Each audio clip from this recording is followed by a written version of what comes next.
What's up, guys? It's time for episode number 211 with Megan DiVincenzo, the founder of Sis Kiss. And if you're into jewelry and you're wondering about what it's like to get started in wholesale and in manufacturing, this is going to be a great episode for you.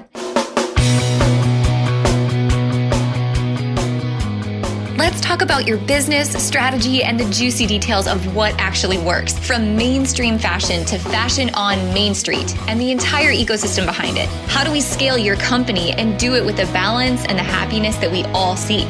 Let's hear from those insiders, experts, and strategists that actually make it happen. I'm your host, Ashley Alderson from the Boutique Hub, and I can't wait to chat.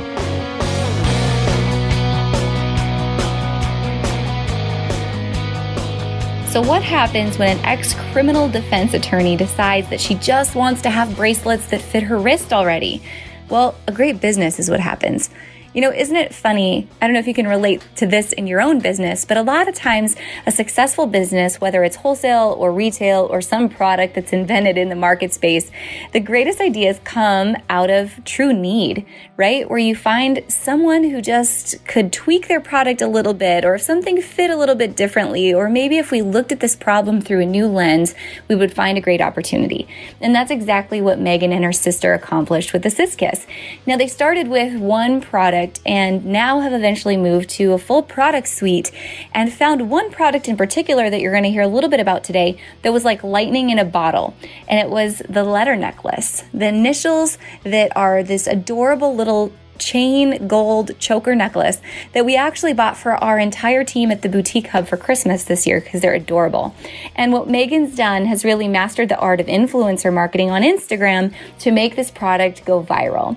Now, not only is she a savvy businesswoman, she's a ton of fun and totally raw and authentic in everything that she does, but man, she's a lot of fun to hang out with and knows what's happening in this industry. So I'm excited for you to get to hear from Megan today, to hear about her story of going from knowing nothing about wholesale to having a booming wholesale business and a thriving retail business at the same time with a complete line of jewelry, bags, and accessories.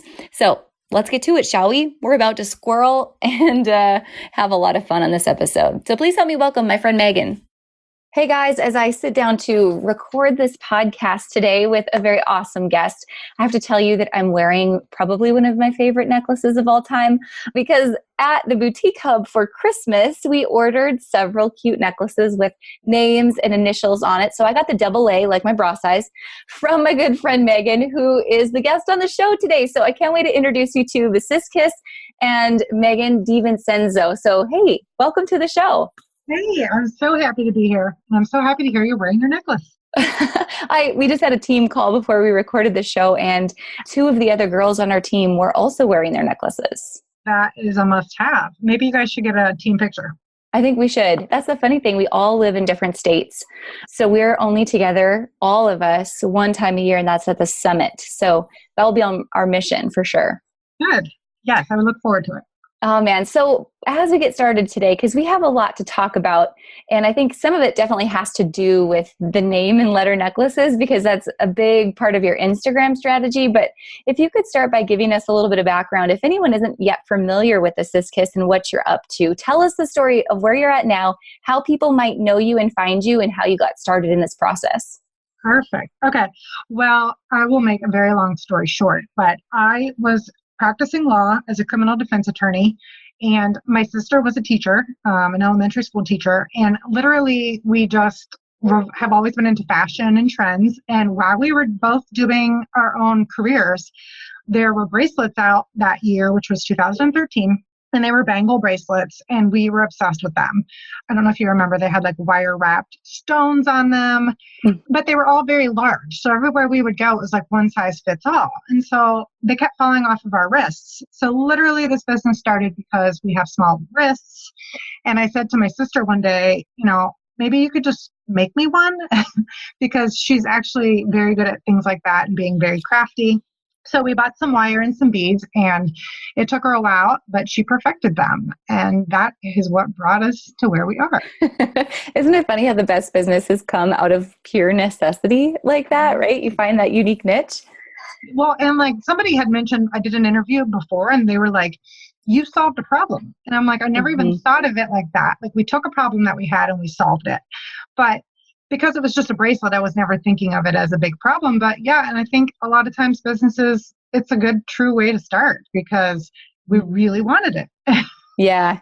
So tell me, how did it evolve after that? Because I'm assuming you started selling retail first, and now, I mean, you have a large wholesale operation. So how did that evolve? So when she started making the bracelets for us, then our friends started to want custom bracelets as well. So we started like measuring their wrists and then making them all custom. And then they wanted to buy them for their friends. And it just kind of went from there. And we started retail very small, Facebook, so it was like my mom's best friend buying a bracelet for like a long time, but we just kept going. And then I was introduced to the boutique hub from a very dear friend, Shop Accessory Lane.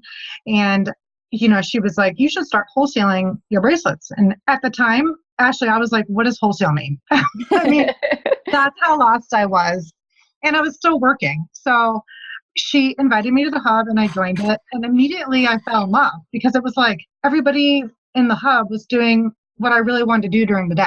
I didn't want to go to court anymore. I wanted to talk fashion and talk trends and sell stuff. So it became a bigger thing than it was. And I'm so grateful for the hub. Oh my gosh. I didn't even know this part of your story. So you joined the hub before all of this took off. And then now you've since quit your job as an attorney just to do wholesale? No, well, I definitely don't just do wholesale anymore. And in fact, retail has gotten so crazy that I'm looking for someone to hire to run my wholesale because I'm sure when one part of your business is crazy, it's like something loses attention. And I don't want to lose any attention. I want to gain more steam. So I'm just actually looking for someone to help me with my wholesale. Man, good for you. That's awesome. So how many products are in your wholesale suite today that boutique owners are shopping? That's a really good question. So I have two different products, I feel. I design for retail and I design for wholesale. And I think they're two very different beasts. Like I don't cross over very much, to be honest. So right now you could probably shop a smaller amount on my wholesale, maybe 8 to 10 pieces. And then obviously retail is a little bit larger. Awesome. And what's your number one retail bestseller? The name necklace, for sure. Oh man. So tell me, how did that all get started and kind of blow up for you? Because really, if there's anything I want our listeners to take away from this podcast today, it's that user-generated content that you use so strongly in your strategy is so powerful. And the name necklace is really what's created that. So, okay, it was last summer and I had already used a blogger, and I don't mean use a blogger, but I had been working with a blogger and she had rocked one of my purses and I loved her and the response I got. And we had kind of kept in touch via DM, just chatted here and there. And then I found out she was pregnant. And at the same time, my vendor had been working with me to create a custom necklace. And then at the time, I was just like, oh, just make me a Megan necklace. I'll take pictures, and we'll see if it goes anywhere. And at the same time, the influencer got pregnant. And I said, oh, and she's naming her baby Collins. So throw in a Collins necklace and I'll send it to the blogger as a gift. It wasn't even a collaborate on. I just wanted to say, congratulations, you're pregnant. We always loved working with you.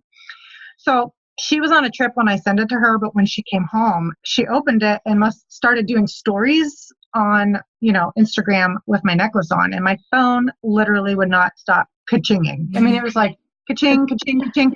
And since I didn't know she was posting, I'm like, what is happening? And literally, 3 employees trying to get office space later, she's kind of started it all. That is awesome. So did you reach out and let her know, holy smokes, look at what happened? Yes. We keep in close contact and she works with me quite often. And that's awesome. She's an amazing influencer. So, and not even just because of the sales. I mean, she's very authentic and her followers love her. And I think that is so important. So let's talk about that a little more, because I know that's a question that boutiques ask so often is, man, I really want to work with influencers, but I'm not sure where to start. Where would you give that advice? Honestly, my advice is just to do it. You have to start because it's a learning curve. Not all influencers are going to fit your brand perfectly. So if you try one influencer and it doesn't work as well, it doesn't matter. I think you keep trying. And I also think if you hire an influencer, you have a collaboration and it doesn't get the sales that maybe you were looking for, I always look at it as it doesn't matter. You have more brand awareness now. You have more organic followers now. There's always something to be found from just being seen. Mm-hmm. And the way of the world is now, people are being seen on Instagram. And I want my product to be where people's attention is. People's attention are on influencers. So that's where you're going to see my product. Absolutely. So I think you just need to start and get outside of your mind. Like, oh, it's so expensive. And it's like people that used to pay for TV ads or magazine ads. That was the way you advertise. Now this is the way you advertise, in my opinion. I totally agree. It's a huge strategy. Do you feel like at the beginning, did it take off right away when people started, not just the influencers taking photos with your product, but then just user generated content from all of your customers? Did people see it as a trend and then just one followed the other and all of a sudden, bam, your Instagram is filled with photos of your customers and your product? Yes. And I have, I'm sure you know, Miss Erin Dodd. She is not only one of my besties, but she does my brand management. And we quickly jumped on the wagon that we need to start branding this. So when people receive my packages, there's a certain hashtag and we're asking them to repost it. And there's going to be a coupon.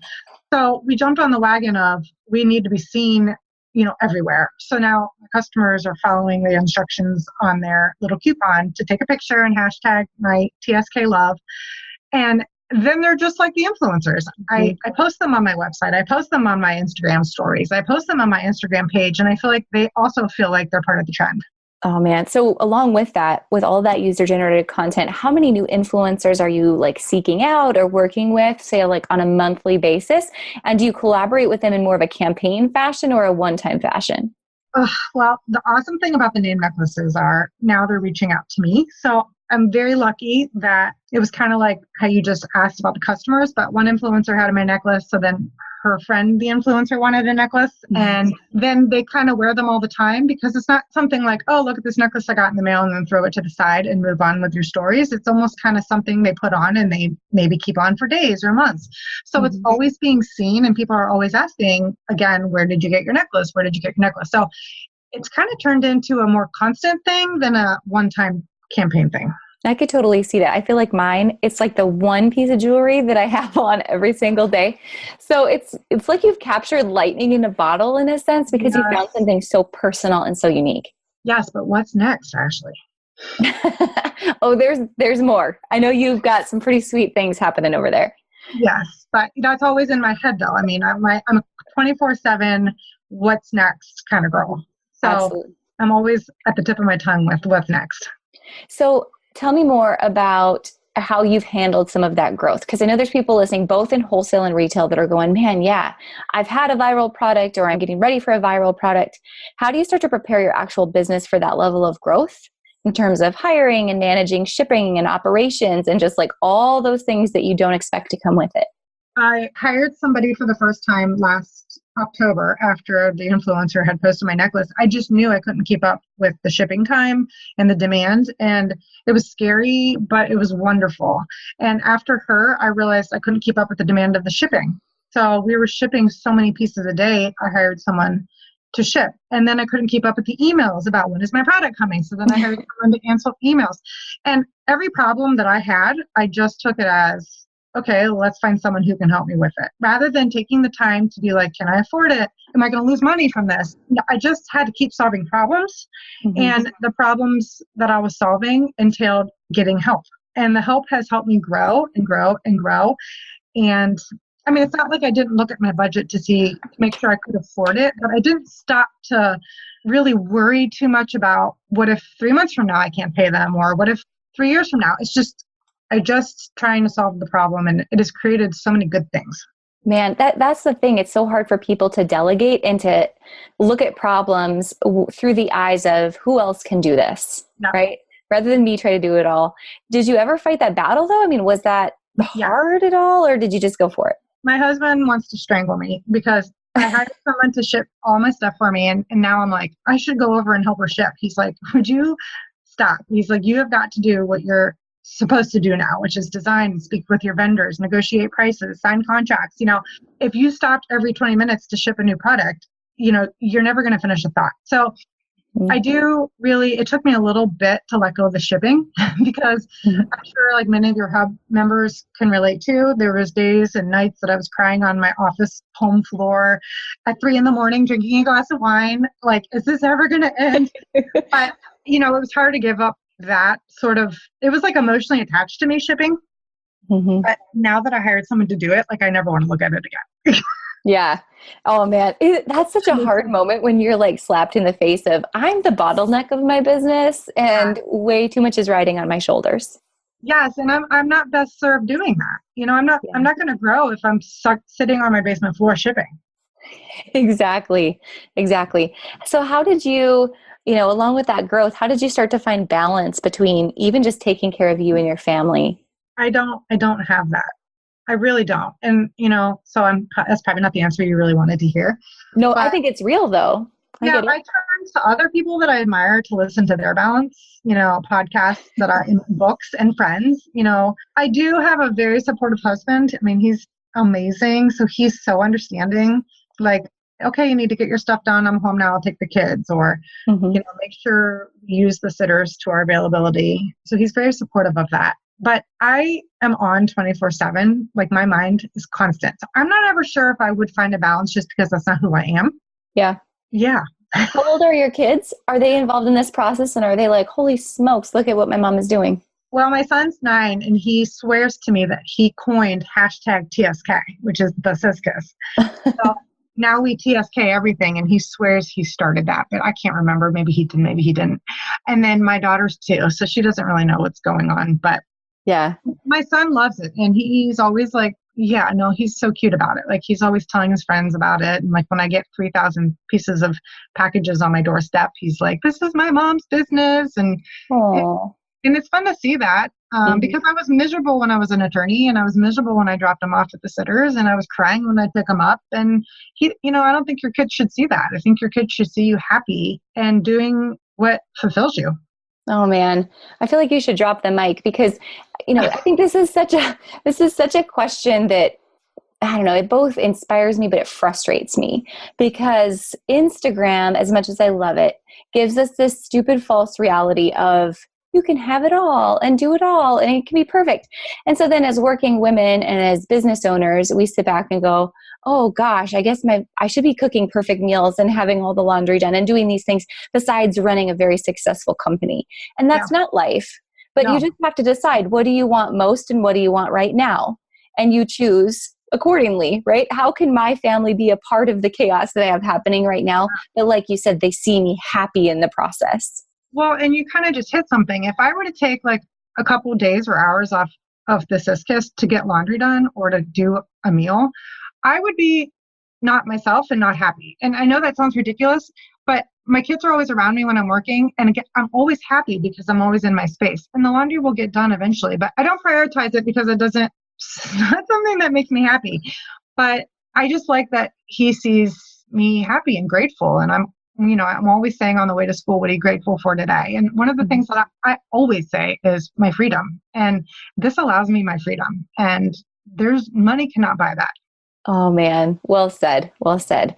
So one of the things I think that you're so great at, and I think it just shows in this conversation, even in the way that you approach this mentally, is just authenticity. Yes. Like what you see is what you get. And you had mentioned something that I thought was spot on, and I would love for you to elaborate on. And that is that you are authentic to the point of, even if that means you lose a customer, you are who you are.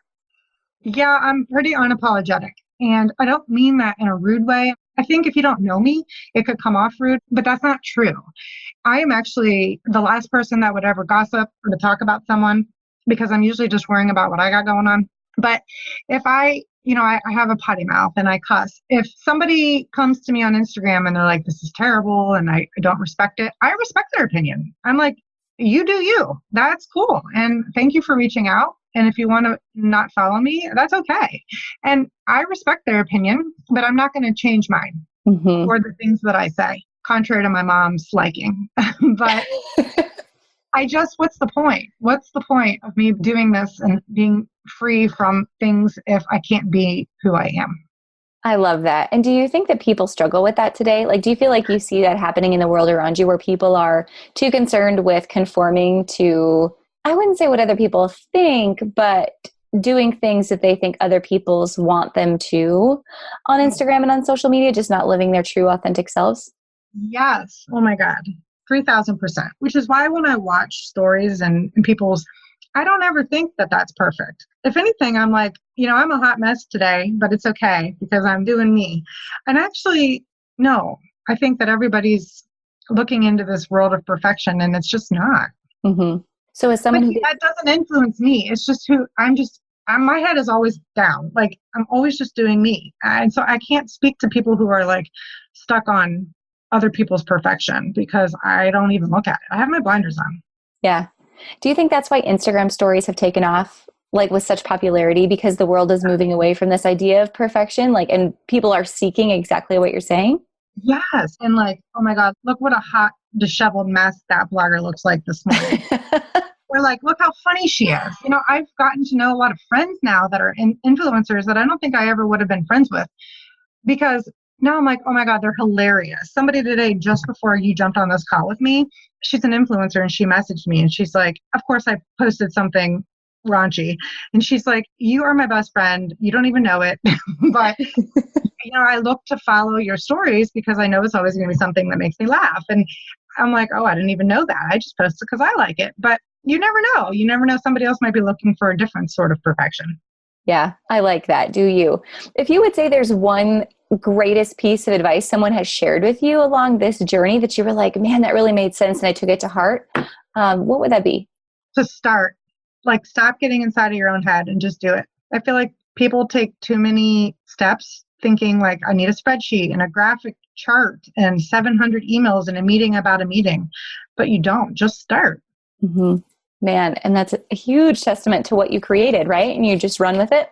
Yeah, I mean, I started my business plan on a pizza box. Like literally, I was just like, oh, and this and this. And I just started writing it down and my dad started writing it down. And, everybody was like, slow down. Do you think you should like make blah, blah, blah? And I'm like, no, we're making bracelets. We're not curing cancer.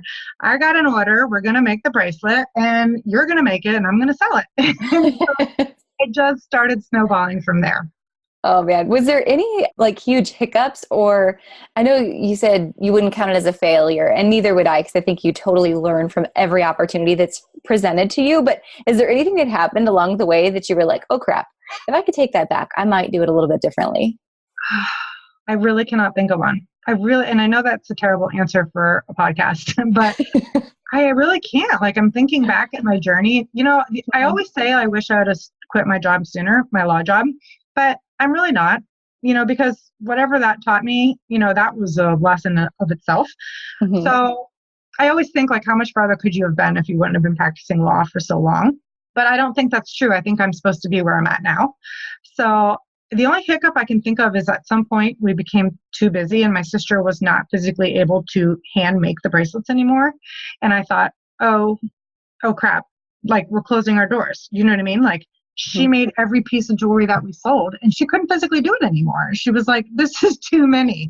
And it was giving everybody anxiety because you open up an order sheet and, hey, you got to make 50 bracelets tonight. And she has a daughter and a traveling husband. So I thought, well, this is the end of the Sis Kiss. But then I was like, no, forget this. Wait, well, hold on. Well, who else can make them for me? Mm-hmm. So I just started, outsourcing. And God, look where I am now. Like, I feel like some of my vendors I speak to more than I speak to my husband. I've flown to meet almost half of them. So it's just amazing. Like you just keep going and solving your problem. I think that's a topic that a lot of people don't talk about. And that is, there's two ways to kill a business. Obviously, no growth or too much growth to the point of you can't handle it because you aren't willing to delegate or you aren't willing to ask for help, which is, kind of what you were teetering on right there. So then I commend you for. We had like handmade bracelets and I thought, well, what are we going to do without handmade bracelets? Yeah. And, it's like, okay, maybe they don't need to be handmade. And then like I started getting, pieces into the Sis Kiss store and everybody was like, oh my God, I love that piece. And I'm like, all right, so I'm getting a reaction.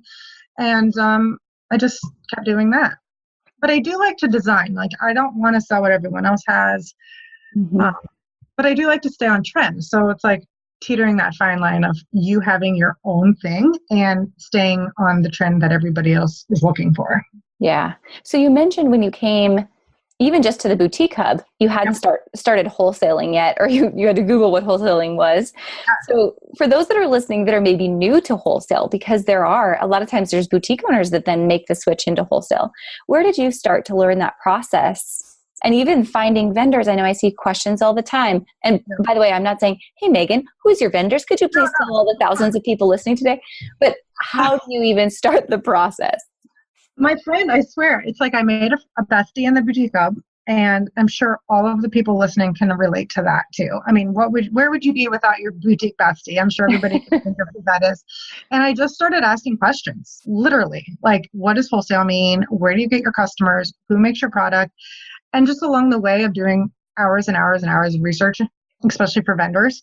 And then my friend who was my boutique bestie was like, just start your little own wholesale page for free on Facebook and go to the boutique hub and invite them to your page. And I was like, oh. And by that time, I think I had made like a leopard product, and I knew that a lot of the girls were into leopard. So I posted the leopard product first and then was like, hey, come join me. And then I think that, you guys are like an army. So the support was unreal, because I feel like if you got the support of the hub, then they start telling other people. Mm-hmm. And I credit 100% my wholesale business to the hub. Oh my gosh. I'll slip you a 20 later. You're away. I mean, literally, I have referred anybody that I know to you guys, and I think you're phenomenal. And I'm not just saying that. I've shouted you out on prior podcasts, but I wouldn't be anywhere in wholesale without you. You're so sweet. I like hearing that, not because you're making my head huge, thanks. It's now larger than the AA that I'm wearing on my neck that is my bra size. But I love it because I look at the hub as a gym membership.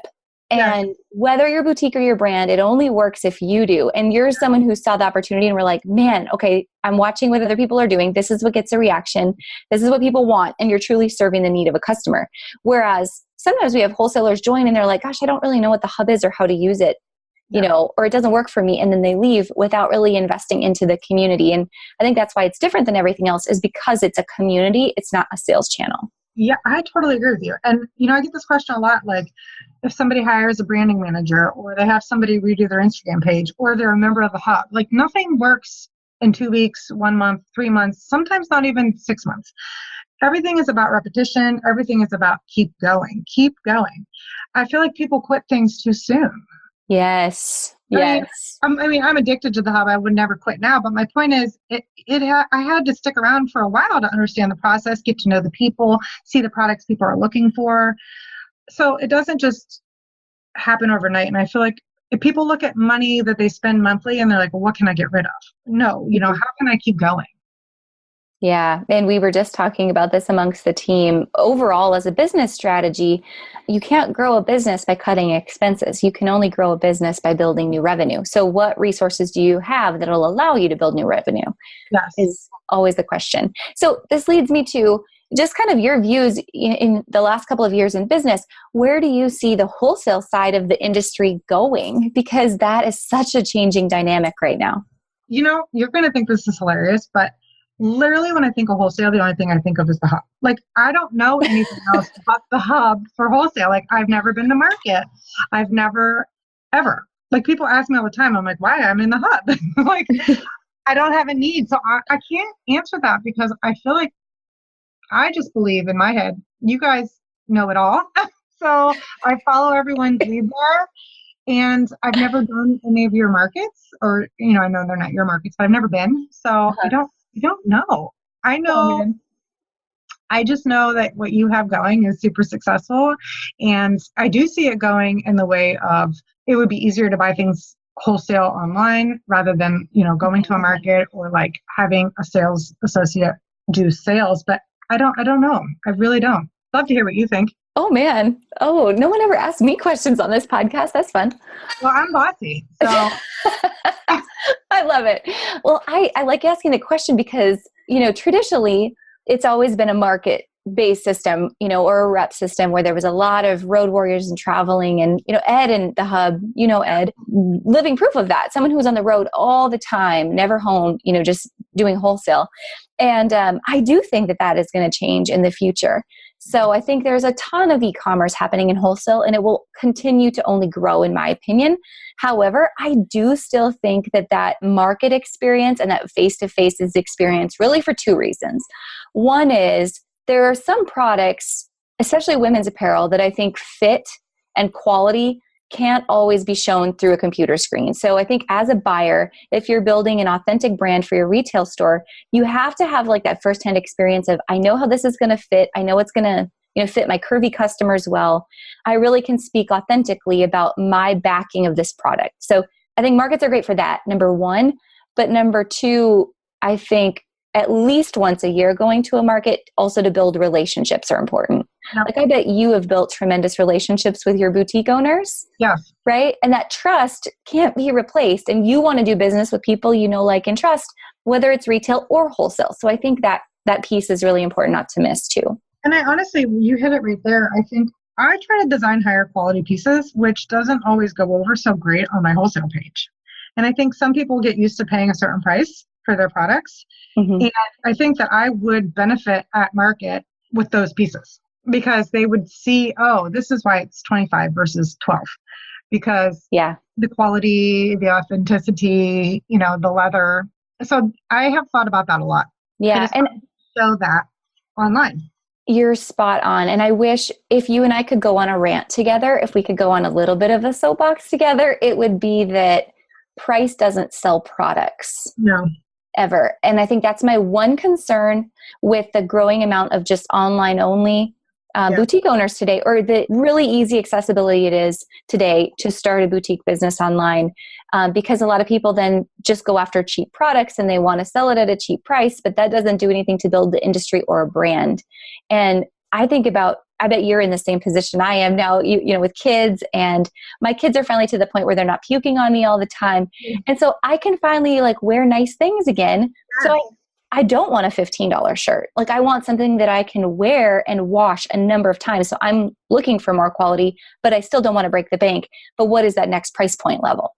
Yes. And I honestly think that is missing. I don't know. That's part of the reason I kind of stepped back from wholesale a little bit when my retail got so busy. I mean, A, it was time, but B, it was like I wanted higher quality pieces, and I don't see a lot of people wanting to pay for them.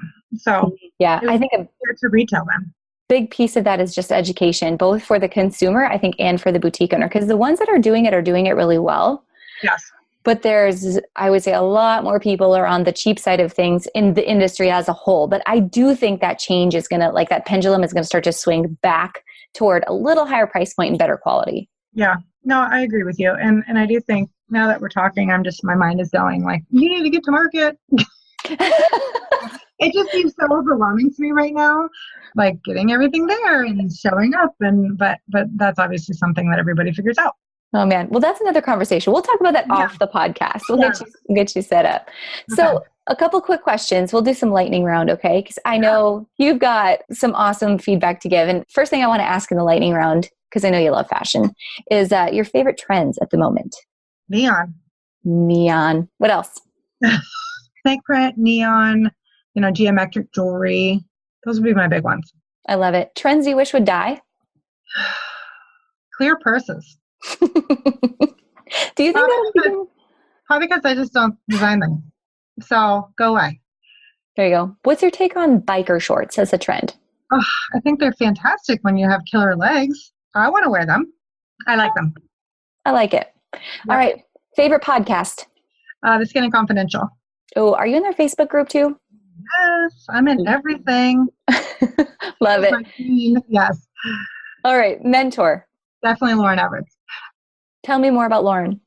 She's the Skinny Confidential. That's her podcast and her brand. And I know it sounds ridiculous, and she's a badass businesswoman. She's got the daily grind. She always is listening to podcasts and trying to further herself. And she's turned a blog into a complete brand. And that's my goal. I don't want to be a piece of jewelry. I want to be a brand. Yes. Oh man. Well said. Well said. All right. Favorite book? Crushing It by Gary Vaynerchuk. Oh, are you a huge Gary Vee fan? I am. I love Gary Vee. My husband's like, is he on again? I'm like, yes, babe. You said F yes. That's what you said. Yes, that's probably what I said. Yes. Perfect. All right. Your favorite quote. I think just be authentic. Be unapologetically authentic. Perfect. Okay. Daily routine. Do you have like a morning ritual or how do you start your day? Yes. Well, I set my alarm, or my husband wakes me up, before 6 a.m. and he brings me hot coffee. That is a must. He brings you coffee in bed? Oh yeah. I'm so spoiled. Oh my gosh. Yeah. That's awesome. And he brings me warmers. Like he'll come up and keep warming my cup up. But from bed in the beginning and I know it's terrible to look at your phone in the first 30 minutes, but I have vendors all around the world. So they are awake. I want to catch them before they're not awake. So if we were working on a project, 3 days before and I need pricing or pictures and somebody in South Africa is going to go to sleep soon, I want to catch them. So I'm always talking to my vendors the first thing in the morning for about an hour. And then I get my son ready for school and my daughter ready for the sitters. And literally every day is different. After they go to the sitters into school, no day is ever the same. It's chaos. It's constant. It's everything. And then it's just kind of like that until, I get my son comes home from school. But yeah, it's just different. But my morning routine is always the same because I need to get to my vendors. Is there one thing that you feel like you do throughout the day that makes you feel the most like accomplished, would you say? I'm a hot mess. I am a hot mess. I have a different load of laundry in every room. Now, I know this podcast is going to make it sound like I'm like a disgusting pig, but I'm actually a neat freak. And like everything's got to be perfect, which is funny because my laundry is in different piles, but they're hidden. So if you came over for coffee, you would never know what a hot mess I really am. You run around with your hair on fire, but you hide the dirty piles of laundry. I mean, we all have secrets. It's okay. Like I don't wash my hair for 2 weeks because I'm like, who's got time to wash their hair? But I take the time to hide the laundry. I like it. All right. Are there any apps that you use to help keep you more organized? No, I'm not organized. No. I'm terrible. Who on your team is the integrator, right? Because I don't know if you've read the book Rocket Fuel, but every team, every successful growing company has traditionally a visionary, which is often the CEO or the founder, the person who's like the wild idea person. And then someone is the integrator that comes up behind you and hides your laundry. Yes. Well, I have an assistant who does customer service and shipping, and she's fantastic. Mm-hmm. And I'm begging her to do it more like as a full-time. I'm not sure she's ready to take that on. So I'm actually looking for someone to be my organizer. I just interviewed a couple people last week. So to be determined. I like it. All right. Well, I am excited to ask you this last question. So I don't know if you've listened to the end of the podcast much, but we always end with the same question. And I feel like our time has flown by today, by the way.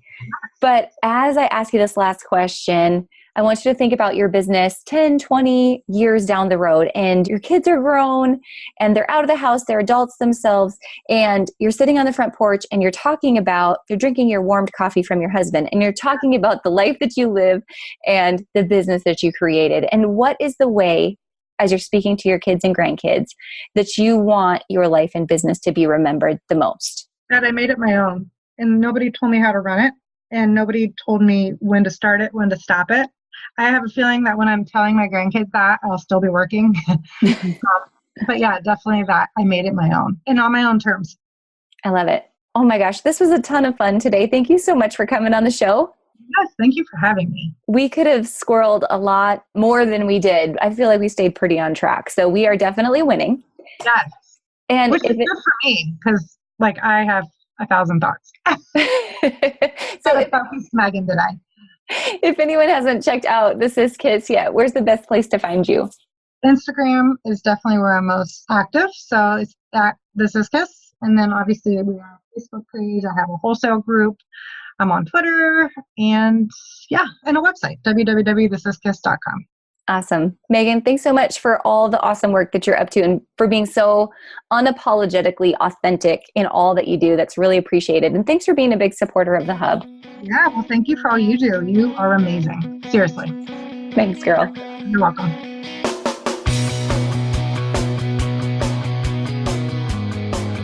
Hey guys, thank you so much for listening to this episode. We hope that you loved it. Don't forget to hit subscribe and leave a rating and review down below for a chance to be one of our featured listeners each and every week. For more information on our spirit of community over competition and how to access complete show notes and bonus downloads from our guests, head on over to theboutiquehub.com and join the community. We'll see you next week.